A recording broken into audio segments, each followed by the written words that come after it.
Le district de Girong à Shigatse, au Xizang, est un lieu unique. Les sommets enneigés entourent une forêt primitive où les arbres verts offrent une ombre dense.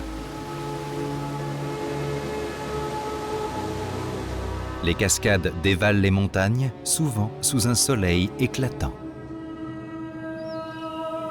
Depuis l'Antiquité, cet endroit est un passage clé pour les commerçants et les émissaires entre la Chine et le Népal, ainsi qu'un des principaux passages de l'ancienne route du thé et des chevaux vers l'Asie du Sud. Au cœur des hautes vallées montagneuses subsiste un site historique, le site de la bataille où les Qing repoussèrent les Gurkhas.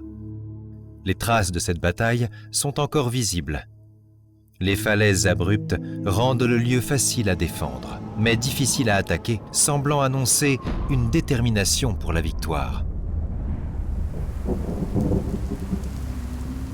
À la fin de l'automne de l'année 1790, 10 ans après le décès du 6e Panchen Erdeni à Beijing, les soldats de l'armée d'invasion des Gurkhas ont dépassé les frontières. Ils ont dépouillé le monastère de Tashilhunpo,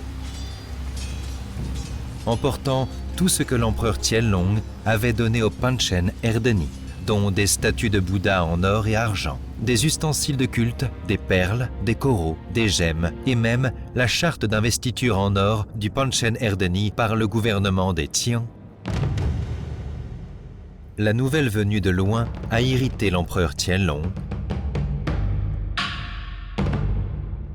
En 1791, il a désigné Fu Kang'an comme général en chef, assisté des conseillers Hailancha et Kuei-lin pour lancer une contre-offensive au Xizang. Suite à cet ordre, Fu Kang'an a mené son armée dans une marche forcée de 4600 li pendant 60 jours pour entrer au Xizang. Le grand étendard est balayé par le gel sévère. Les lamentations des corps résonnent le long de la frontière. Le sable volant furieusement tourbillonne et le vent de face frappe comme la grêle. Ce poème de Yang Kuei, un officier qui a accompagné Fu Kang'an au Xizang, témoigne de la dureté de la marche à cette époque. Cependant, ceux qui offensent la Chine sont inévitablement punis. Après l'arrivée de Fu Kang'an au Xizang, une première victoire a été remportée contre l'armée des Gurkhas à Kamu, suivie d'une seconde victoire à Jilong. Des milliers de soldats Gurkhas ont été tués avec 7 victoires consécutives, expulsant ainsi tous les envahisseurs Gurkhas du territoire. En juillet 1792, l'armée des Qing a remporté une victoire totale, avançant de plus de 700 li dans le territoire des Gurkhas, atteignant Yen, situé à environ 20 li de l'actuel Katmandou. Le roi des Gurkhas a envoyé des émissaires pour se rendre en restituant des biens pillés du monastère de Tashilhunpo.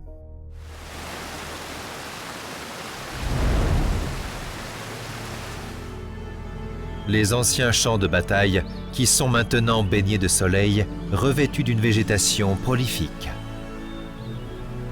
Des siècles plus tard, les descendants ont ouvert des routes à travers les montagnes et érigé une stèle ici, nommée Ravin des Héros, faisant écho au Fort des Invincibles laissé par leurs ancêtres, narrant l'inspiration noble de la nation à l'intégrité sacrée.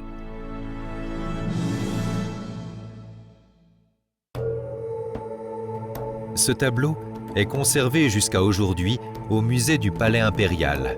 La fumée de la guerre y a disparu. Devant le pavillon Ziguang, une tente précieuse a été dressée. Les émissaires venant des Gurkhas sont déjà à genoux sur le sol, attendant l'arrivée de l'empereur Qianlong. Dans ce tableau, l'année de Guizhou correspond à la 58e année du règne de Qianlong. Âgé de 83 ans, Qianlong avançait majestueusement sous les regards admiratifs de tous, témoignant de son prestige suprême. Les tribus, en provenance de Gurkha, en chemin vers le nord en direction de Beijing, illustrent la majesté de l'empire. 库尔喀之战呢，据文献记载，他花费了清朝当年税收的1/4，也就是说有1052万两白银，应该说是一个很大的一个数字。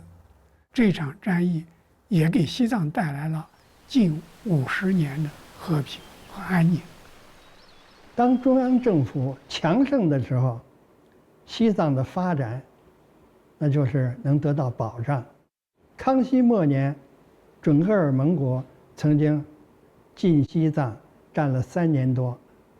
康熙皇帝2次出兵驱准保藏。乾隆年间又把入侵的果尔喀的侵略者把他要赶出去，又保护了这扎什伦布寺，说明当时清朝统一政权稳定的时候，能够彻底解决西藏的问题，能安定，这就是一种关系。